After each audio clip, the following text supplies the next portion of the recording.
జాతీయ స్థాయిలో సంచలనం సృష్టించిన లగచర్ల ఆ రైతుల తిరుగుబాటు ఇప్పుడు మళ్ళీ రేవంత్ సర్కార్ వాళ్ళ భూములను వదిలేలా కనిపించట్లేదు.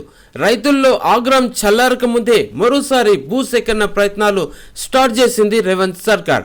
ఇక ఫార్మా పేరిట బలవంతంగా భూములు గుంజుకునేందుకు సిద్ధమైంది. తీవ్రమైనటువంటి ప్రజా వ్యతిరేకతను కూడా గతంలో చూసింది కాంగ్రెస్ ప్రభుత్వం. అయినా ఇప్పుడు మరోసారి తన ప్రయత్నాలను మొదలుపెట్టింది. ఫార్మా క్లస్టర్ ప్రయత్నాన్ని విరమించుకున్నట్టే కనిపించిన ఆ సర్కార్ ఇప్పుడు మళ్ళీ పారిశ్రామిక కారిడార్ పేరిట ఉద్రిక్తలు తగ్గని ఆ పల్లెల్లో మళ్ళీ భూసేకరణకు రెడీ అయింది.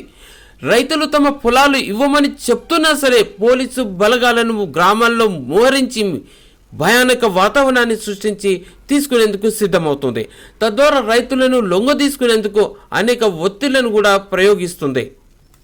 అయితే ఈ లగచర్ల ఉదంతంతో వెనక్కి తగ్గిన రేవంత్ సర్కార్ మరో ముసుగులో ముందుకు రావడం, భూసేకరణకు ప్రయత్నం చేయడము ఇప్పుడు రైతులకు అనేక రకాలుగా ఇబ్బందులకు గురి చేస్తుంది.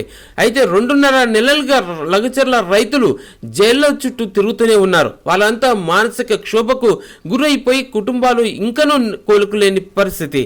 ఉద్రిక్తల నుంచి గ్రామాలు తెరువుకోక ముందే సర్కార్ మరోసారి ఈ కవ్వింపు చర్యలకు దిగుతోంది. వారి నుంచి భూసేకరణకు ఒత్తిడి పెంచుతోంది అన్నట్టుగా తెలుస్తుంది. పోలేపల్లి, లగచర్ల, రోటిబండ తండా, పులిచెర్ల కుంట ఈ తండాల పరిధిలో ఇండస్ట్రియల్ కారిడార్ను ఏర్పాటు చేసినట్టుగా ప్రభుత్వ సంకల్పం. అందుకు అవసరమైన భూసేకరణ కోసం అనేక విశ్వ ప్రయత్నాలు చేస్తోంది. ఇక ముందుగా అసైన్డ్ భూములను సేకరించినట్టుగా చెప్తున్నప్పటికీ భూములు ఇవ్వని రైతులపైనే ప్రధానంగా కాన్సన్ట్రేట్ చేస్తున్నట్టుగా తెలుస్తోంది. ఈ నెల 31 నుంచి అసైన్డ్ భూముల సర్వే పనులు కూడా చేపడతామని దుద్యాల తహసీల్దార్ కిషన్ చెప్తున్న విషయం. ఇక దీనికి సంబంధించి అధికారులు కూడా సమావేశమయ్యారు. అనేక సర్వే నంబర్లలో కూడాను ఆ రైతులకు సంబంధించినటువంటి 40.15 గుంటలకు సంబంధించిన భూసర్వే కూడా కొనసాగుతుండడం అక్కడ విశేషం. ఇక లగచర్ల, రోటిబండ తండా, పులిచెర్ల కుంట తండాలో మొత్తం 110 ఎకరాల అసైన్డ్ భూములకు సర్వే చేపట్టి ఆయా రైతులకు సంబంధించిన హద్దులను కూడా ఐడెంటిఫై చేయనున్నట్టుగా తెలుస్తోంది.